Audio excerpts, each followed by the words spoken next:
Hey guys, and welcome back to my channel. Today I thought I would take a break from my usual posting. This isn't the video I had intended on putting up today. Unfortunately, recent events that have happened here in my home state of Colorado made it feel a little inappropriate to put a video up of sewing and adventures and things I have. And so I have decided to delay my video of sewing this week to talk a little bit about the Marshall Fire here in Colorado. I have been living in the Front Range community in Colorado for most of my life. While my family is originally from the East Coast, I would probably consider myself a Coloradan. And historically speaking, fires in Colorado are not uncommon. They are, however, uncommon generally in the winter months. In the last few years in particular, we have had record droughts, which have led to a lot of fires in our high country, in the mountains. Across the Front Range, which is the area of Colorado that is directly adjacent to the foothills, we have generally been fairly lucky with merely small grass fires that are very quickly and easily contained, and they tend to fall in the driest and hottest summer months. This year in Colorado, we've had record droughts, not just through the dry summer seasons, but also through this winter, with only one snowfall in Denver, in the Denver metropolitan area for the winter.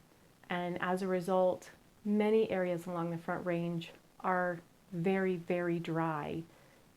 On Thursday, the 30th of December, we experienced not only very dry weather, but record winds at and exceeding 100 miles per hour, which they suspect caused some downed power lines, which hit a very dry grassland area that is directly adjacent to many suburbs. The high winds and the dry atmosphere of Colorado created an environment for fire to flourish.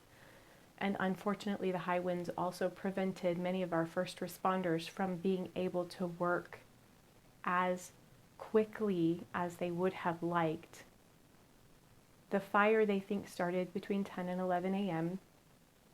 and within 12 hours, the fire had moved into suburban areas of Superior and Louisville, which are part of Boulder County.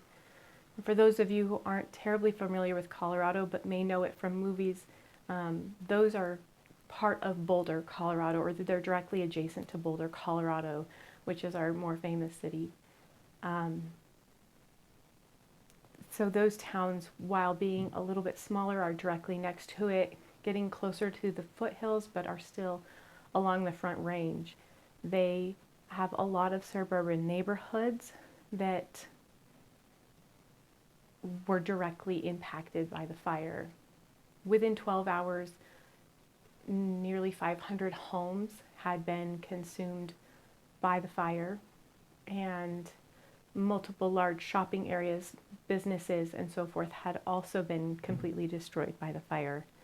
Within a 24-hour period, they're guesstimating that nearly 1,000 homes have been lost, and thousands of residents of that area, people, families, will be displaced. Immediately following the fire, we have finally gotten snow, which is a blessing. The water is so needed, but unfortunately that also means that all of the people who lost their homes in the fire are now out without a place to be in winter in Colorado in below freezing weather. And it's devastating to think about. My family and I are very fortunate. We were outside of the radius for the burn zone, but we have many friends who were not. Luckily, all of our friends are safe. and many of them, their homes made it through the fire despite the extensive damage, but their neighborhoods are gone. Their neighbors, their friends, their co-workers now no longer have a place to be, and it's overwhelming. After a few years of fires around the world and pandemics and droughts, to watch people that are basically a part of our community, our state's community, be so dramatically devastated has been very hard, as we watch and feel we can't do much of anything to help. And so I wanted to come on today and talk about it and maybe bring light about it to those out there that may not have known what has happened, or maybe who also feel the same way we are feeling, which is this extreme sense of sadness and loss and a desire to help our neighbors and our community members. We have chosen, my husband and I have chosen to donate money and clothing and goods.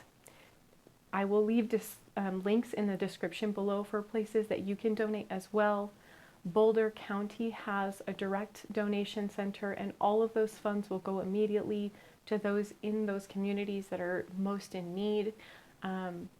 But other wonderful options and things that friends of ours have also done is donating to food bank centers, including Food Bank of the Rockies, Larimer County Food Bank, and Boulder County Food Bank. Many of the people who have been displaced are in evacuation sites and are finding places to be, and by providing funds and food to those food banks and those evacuation sites, it gives people the resources that they need. While it may not feel like a small donation online is much, those small donations, especially if all of us can provide a small donation, they can really add up, and they can be really what is needed for so many of these residents and families who are going to be spending the next year trying to figure out how to get back on track, to rebuild, to make it through some of the hardest points of losing a home and a community. If you are local and you can provide additional resources, please check out the Boulder County website, and you can see direct drop-off centers and donation sites, and you can provide goods. If you are national or abroad and you would like to help, they do have direct donation options where you can provide a small monetary donation or large, whatever you can. And like I said, those funds will go to help the residents. I believe in addition to the people, they evacuated a large number of animals, large animals, family animals, horses, dogs, farm animals, and then animals from the National Preserve in that area. And so local veterinarians, local farms, and so forth who are supporting those as well, including the Boulder County Fairgrounds and the Larimer County Fairgrounds are also accepting donations. And I believe you can access those on their websites. I will check and I will try to link everything below. Anything that you can provide would be so greatly appreciated. This has been a whirlwind and very sad circumstance here in Colorado, and for our friends and coworkers and family in along the Front Range. And if you have made it to the end of my video today, thank you. If you are able to donate in any way, thank you. And if you can't, that's okay. Sending along your very best wishes and hope for a better new year and safety for these individuals and community members. So greatly appreciated. Thank you so very much for joining me here on my YouTube channel today and taking a listen. I'm sending my very best out to everyone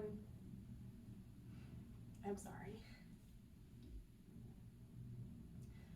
Everyone impacted by the Marshall fires. And to every single one of our first responders, to the firefighters, police officers, EMTs, ambulance drivers, Flight for Life, for all of the medical staff at Adventist Hospital that had to evacuate as a result, and whose hospital has had some smoke damage which will prevent people from being able to use that hospital. Thank you for your service. Thank you for your bravery and for keeping our communities safe and helping us when we're in need. So thank you guys, and I wish you all well and a very happy new year.